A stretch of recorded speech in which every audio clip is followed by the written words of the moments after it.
And welcome back everyone, welcome back to Kerbal Space Program, the hardest career series. Today's episode we're testing the first of our submarines. It's the mini-sub, first of all, a single occupant pod with some vectoring motors, electrically powered. Obviously underwater, the solar panels we've got attached aren't going to work too well, so might need to surface every so often to recharge the batteries. Okay, but first of all, we'll head over to the aircraft hangar and we shall take a look at it very, very quickly. And then we'll head over to the water launch site where one is waiting for us. I'm going to test it. If it seems to be balanced, okay, we'll move on to the next episode with a much larger version. However, if it's not balanced, we'll balance it as best we can and try again. Okay, so this is the first version of the mini-sub. We've got reverse propellers. These are electric ones. Tweaks gold slightly so they fit onto the tank itself, although I might change those before we commence the build. Do it again. Okay, so this is the first version of the mini-sub. Hopefully this will be well balanced. Try and make it as balanced as possible. We've got electric propellers on the underside of these tanks, but they're on servos. Lacking the servo controller right now, so we can't sort of program them with a sequence. What on earth happened there? So I'll slow down the traverse rate at least, down to 40. I've reversed this one, so I've inverted this one. So this one goes forward, this one should invert the opposite way, so it is in fact going the same way as the other side. Confusing. So we've got yeah, as I said, we'd have the servo control, so we can't really do anything with the angle. We do the target angle, but we can't sort of program a sequencing for it to go from as it is, which is vertical, to horizontal. To be honest, I don't think it would be much use anyway. Once we're able to control that fluidly, as in just sort of rotate it around so we can vector the thrust. So we've got searchlights. This is the Mark 1 lander cam. And we've got the pump, which allows, well, it actually allows air or water into these tanks. So these are the ballast tanks on the top. Try to do, no, I'm going to put them on top so it helps the buoyancy. What's that on read? No, yeah, there we go, rigid attachment. So we've got 12 units of compressed air, up to 60 units of ballast water in each one. And because it's electrically powered, these motors, as well as life support and everything else, we've got some solar panels. Hopefully they will work. They shouldn't, I don't think they're going to work underwater. But we can always surface and recharge the batteries. Okay, so that's about it. So we're heading to the water launch site and begin the test. At least this first version. If it's balanced okay, we'll see what we can do with it. If it isn't, we'll come straight back in here and balance it as best we can, then try again.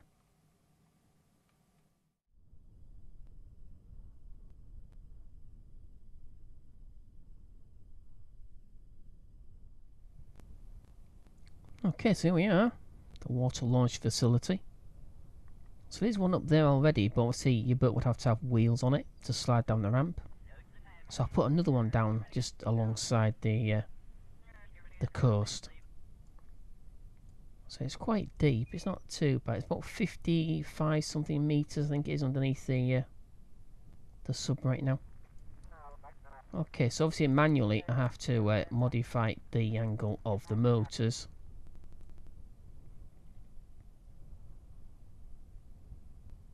Hopefully don't have to do too much of it, but we can fine tune it so it's pushing through the centre of mass, just in case it's not quite balanced on the horizontal line there. Back to 90, go back to 90, there we go. As I said, just reverse the other servo so it's inverted. That's normal, so the other side is inverted. As you can see, invert direction. Okay, let's try the ballast. So it's number 1 to pump water into the 2 tanks. SES on.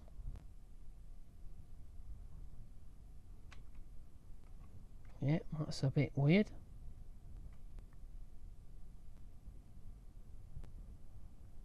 Okay, so it would appear that our lander can is lighter. Well, it's pretty obvious. Okay, so maybe we're better to put the ballast tanks on the underside. Well, like a mini sub in real life, I suppose. Let's carry on though. It might have helped if I'd have put SES on a bit earlier as well though. Yeah. Yeah, so ballast tanks on the underside of the... Yeah, okay. Well, we live and learn, I suppose. Might be able to flip it round.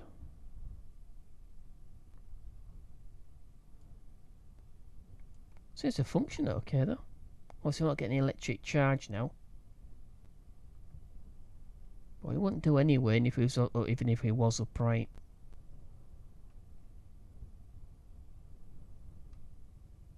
.4 meters a second. Right, starting the motor. Well, motors. The searchlights on the front.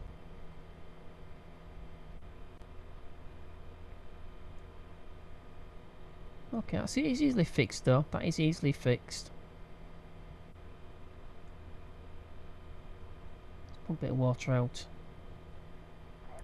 1.3, 1.2, 1.1, 33 meters under the no. There we go, 25 meters.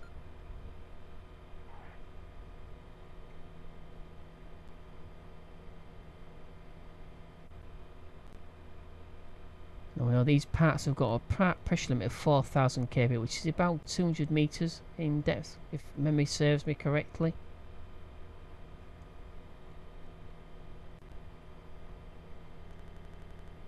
Yeah, so obviously the lander can has more buoyancy. Never mind. Let's test the throttle.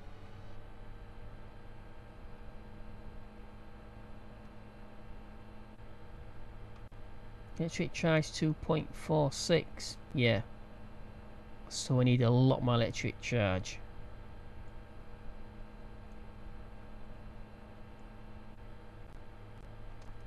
Well, we have got some undercarriage or some landing gear, but obviously it's going to be completely useless.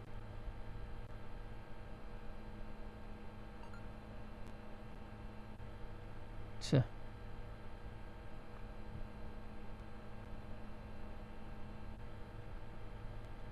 there's no point in those deployed. Seems okay, but obviously power's going to be rather restrictive. He's 150 points of electric charge already. And Jeb's getting a headache because he's upside down. Not bad though. So yeah, obviously mini subs have got their ballast tanks. In fact, the ones I've seen myself have 4. One on the top, one on the bottom, and on the other side. So they can fine tune their attitude. Not bad though. It's a massive reach just there. So see, that's where the deeper water is.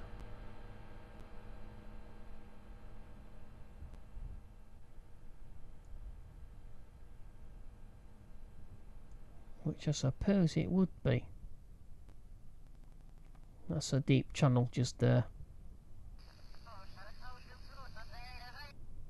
So we've got our recovery aircraft carrier there. We've got a pier somewhere as well, right near there.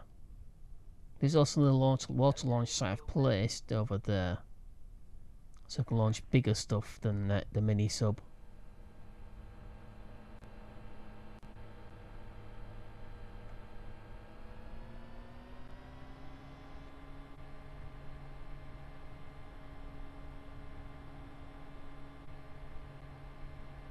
Yeah, so obviously I think once we do the larger version of the submarine,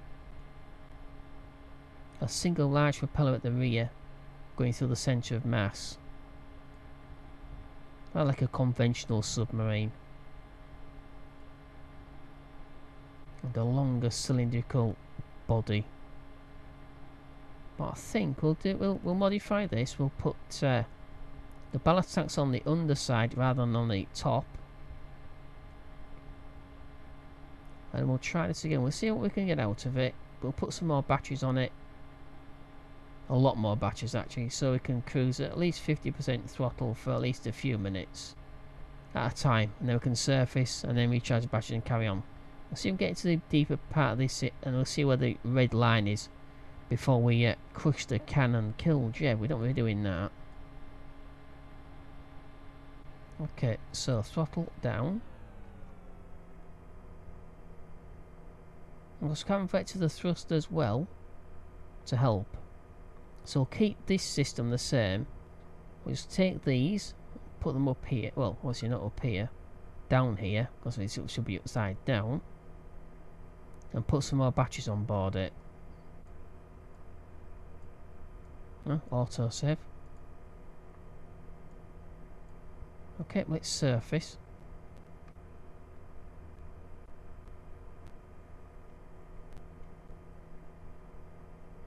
If we can empty the water out of these tanks, it might get enough buoyancy to flip it back over.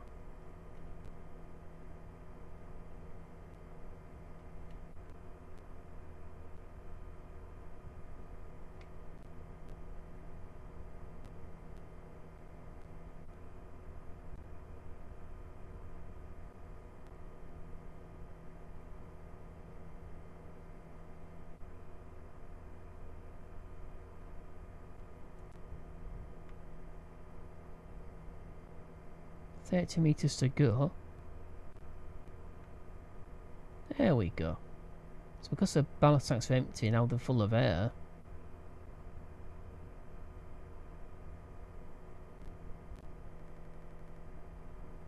Okay, as soon as we surface, we shall recover Jeb and the mini-sub. Whoa, jumped out of the water there. Okay, well, no problems with that then. No issues at all with that. Okay, we'll head back into the aircraft hangar, modify the ballast tanks onto the other side, put some more batteries on it, and then we'll see how far we can get. See where the red line is, where the crush depth is.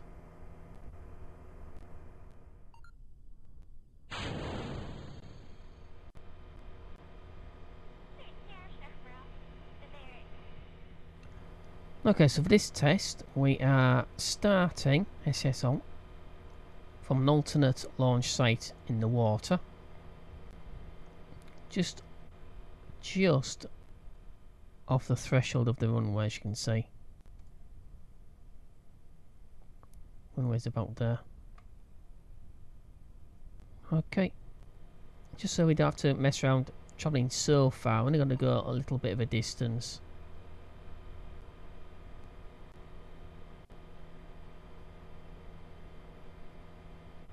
Okay, let's test for depth. Now as you can see, it seems to sit in better in the water. Okay, let's flood the tanks. Because when it got so long, we'll test it for maneuverability first. Make sure we're not going to sort of tip over.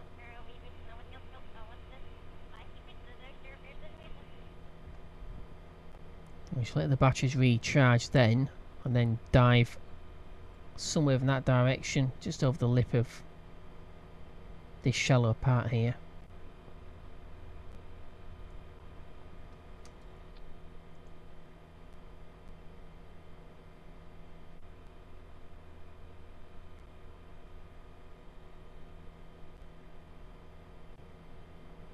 Okay, Valentine can actually see something. Unlike Jeb, which was upside down.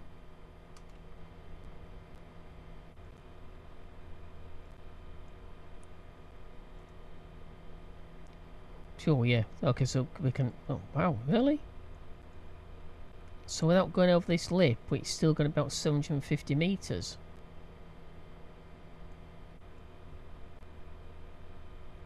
We shall have to be careful. We are descending at 1 metre per second.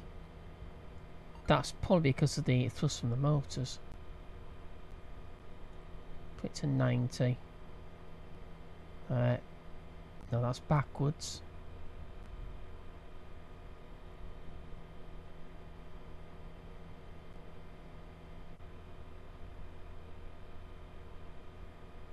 Okay, I'm pretty sure I didn't need to do that before. 90 was okay. It's the same motor I'm modifying as before.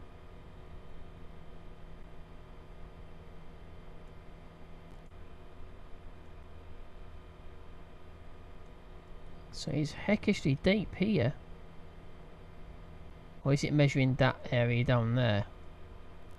It shouldn't be, but it is possible. Okay, let's go ahead and use a propulsion.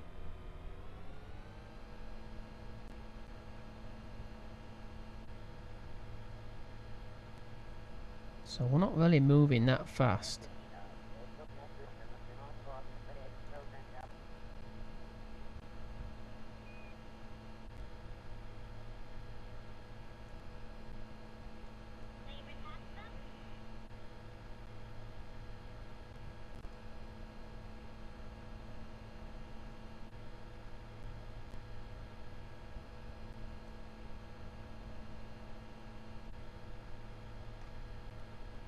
But we are charging the battery.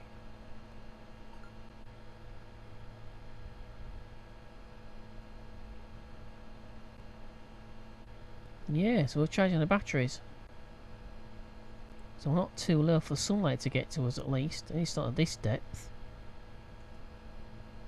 Come up to 100 metres.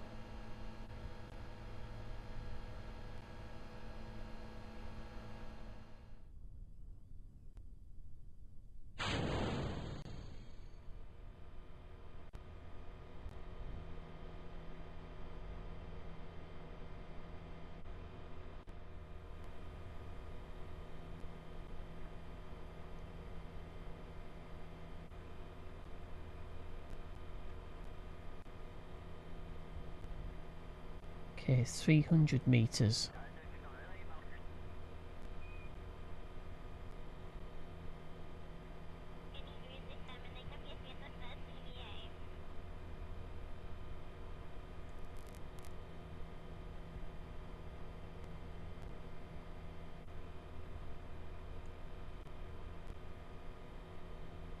Okay, pump water back out.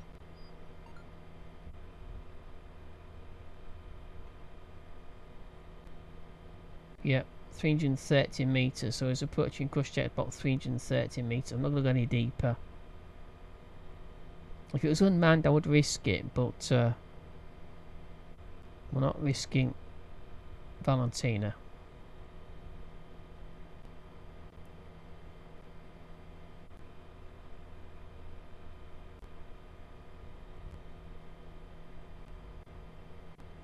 .5 metres per second ascent.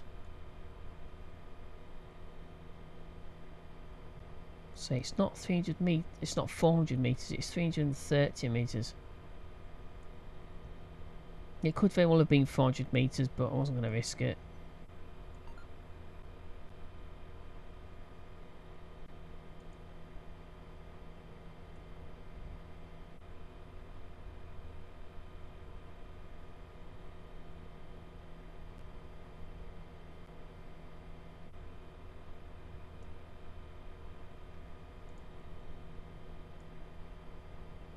In emergency, I suppose doing that with the engine pods and then putting them to full throttle.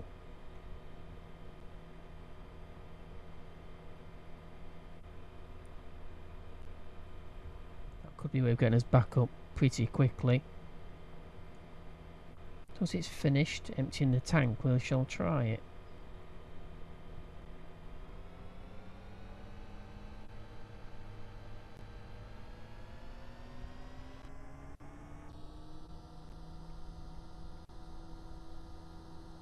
Not that fast.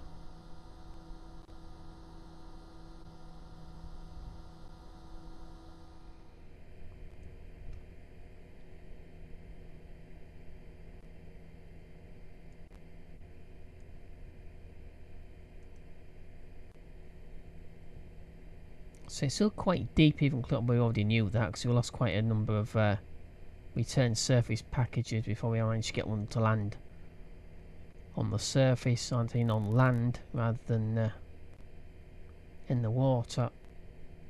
Kept getting those destroyed because of the pressure.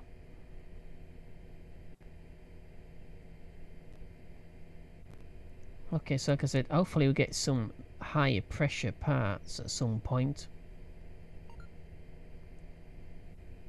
So it might be quite interesting to try and build a base down there. Might be quite interesting to try. I see it would stop doing auto save when I'm trying to do stuff. Okay, that's not too bad. It's a good successful first attempt. Also had to swap the ballast tanks from the top to the bottom, but everything worked out fine. Okay, let's go ahead and recover Valentina.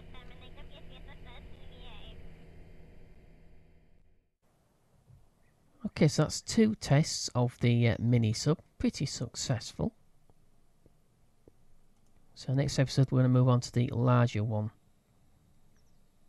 More of a conventional sub. Obviously that's a conventional mini-sub, I suppose. But more larger, sort of conventionally propelled submarine with a single sort of, well, like a large torpedo base. That's what modern submarines look like, I suppose. Okay, that's Valentina and the sub recovered successfully. Okay, that's the end of this episode. Hope you enjoyed it. If you did, don't forget to click like. It's appreciated. Also, if you do enjoy the content on the channel, clicking the subscribe button and sharing the content, which helps the channel grow, is very much appreciated. If you wish to leave a comment, I should say, or ask a question, you're more than welcome to do so. But do please remember, I've got a moderator team. We'll go through the comments before they're enabled. And any questions are sent to me to answer.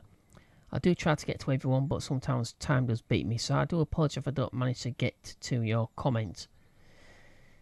Okay, don't forget we have Discord, Facebook and Twitter. You'll find links to all 3 of those platforms on the banner front page of the channel.